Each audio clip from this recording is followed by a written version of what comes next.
Hi, Destiny. Hi, Alex. How are you tonight? I'm doing well. You? Very well. Okay, can you hear So, me fine? yes, I can hear you very well. Can you hear me? I can hear you. Perfect. Wonderful. Well, first, to our audience, I would like to make a disclaimer. The following interview is purely a part of a school assignment at American University.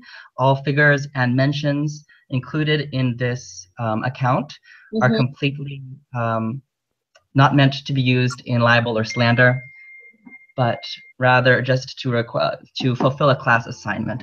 So, do you agree to that, Destiny? Absolutely. This video is created solely for educational purposes only, and the statements discussed don't represent our personal viewpoints, but just it's a class requirement. Absolutely.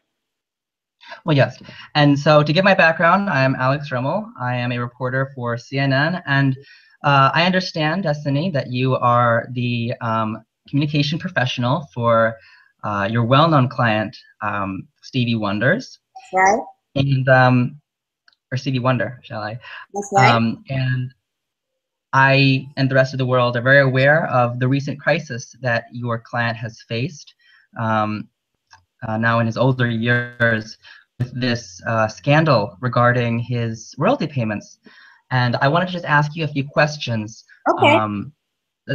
some questions that our audience has been dying to know, and that would really help clear this up from someone who knows him so well as you do.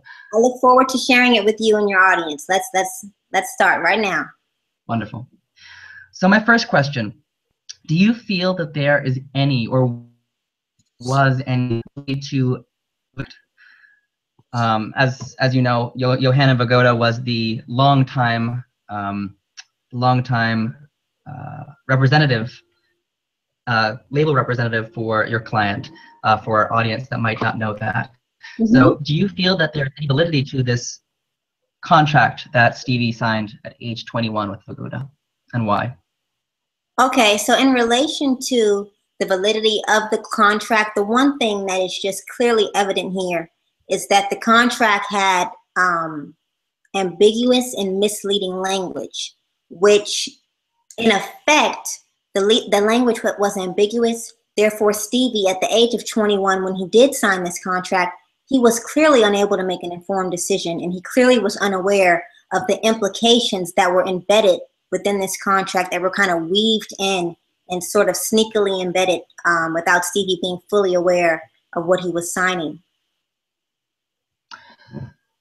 Thank you. I can definitely understand that.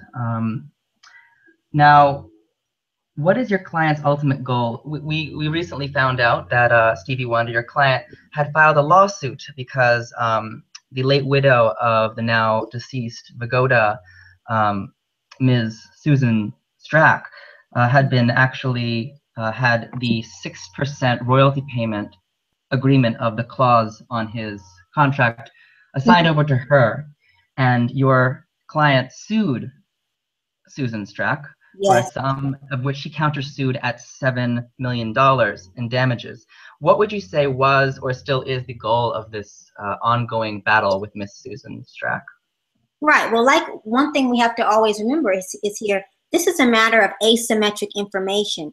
So quite naturally, when this contract was signed, Stevie was 21, and Stevie is aware that Vagoda's wife has been receiving royalty payments. And Vagoda has passed away. And the initial intention of this contract was never so that anyone outside of Vagoda can be receiving royalty payments. So that's exactly why we're here today, because one, Stevie's rights were violated. He was clearly misled. And the sad part about it is he has known Vagoda. They had such a close relationship for over 40 years, because that's Vagoda represented Stevie for over 40 years. So it was kind of like saved him from a few contracts. I knew in Motown, right? He had saved him from a very unfair contract. So I mean, there was business, but there was also quite naturally friendship, and there was also trust there. But with this, with these red flag contract clauses that have been embedded into this contract, I mean, clearly Stevie has been betrayed. He's been deceived. It's like a stab in the back for him. Yeah. And just to clarify to the audience, she's speaking, I believe, correct me if I'm wrong, about the perpetuity clause, Yeah, the clause of payment until and after death. So, right, and Stevie was never aware that that perpetuity clause even existed. well, that actually brings me very well into the next question. There will be some very credible sources surrounding the issue that would disagree with you on that statement. I have a quote here from the Hollywood Reporter that came out recently. It cites a source who actually worked with Stevie and Stevie's lawyers in and around the time of the meeting with Pagoda a while back, who claims, and I quote, and choosing not to give out his personal name, Okay. to ensure that Morris, who has been blind, and Morris being Stevie Wonder, your client, since shortly after his birth was clearly aware of the terms of each of the agreements that he entered into with Pagoda, Morris had a witness read to him the complete terms of each agreement. Once the terms were accepted to Morris, he confirmed his agreement to the terms by affixing his mark to the agreement, usually his fingerprint, and the witness who read the terms to him also signed the agreement below Morris's mark, certifying that the witness had read to Morris all of the terms of the agreement. What do you say in response to something that is so elaborately described, so drawn out as that? A lot of our audience members try and find actually his side to be very compelling, because it does seem from that account and in some other lawyers' account that this information was clearly and definitively given to your client, even though he was younger. What would you say in response to that take? Right. Well, Alex, I mean, definitely. Thanks for bringing that up. But one thing that we can't forget here is that that language is it's sensationalism, essentially, and there's rhetoric that's embedded within that sensationalism. So I think one thing that has always remained true, Stevie and his fans, they are questioning the legality of a perpetuity clause contract like this with these red flags.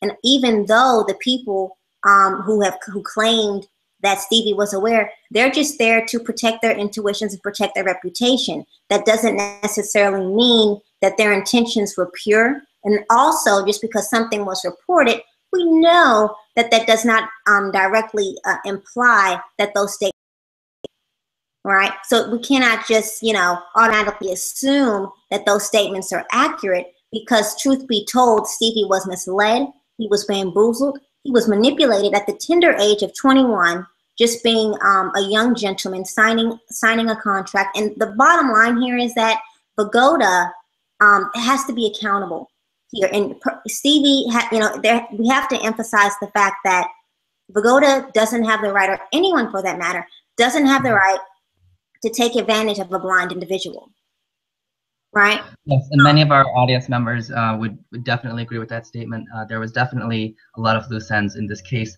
I'd like to leave you on one more question.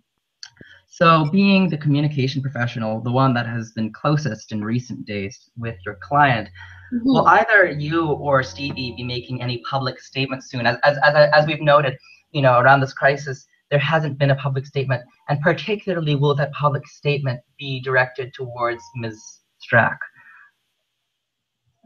So in relation to public statements, I mean, for one, Stevie would like to definitely thank all of his fans who are supporting him during this tough time. I mean, Stevie loves making music, and Stevie wants to continue being able to make music for his fans.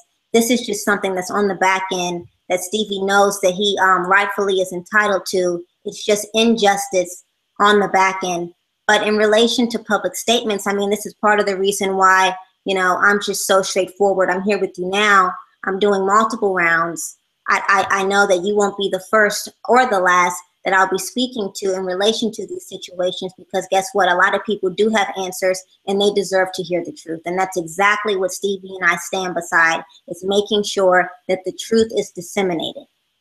Well, thank you very much again, Ms. Jackson, for your time and for your integrity. That means a lot. And for our audiences and myself, Stevie Wonder is someone who we've looked up for so many years. He's a legend. Absolutely, Alex. We only want the best to come out of whatever will come of this overdrawn case.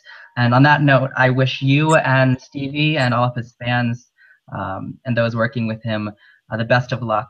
Oh, likewise. Likewise. Thank you so much, Alex, and have a great day. You as well. Bye-bye. Bye.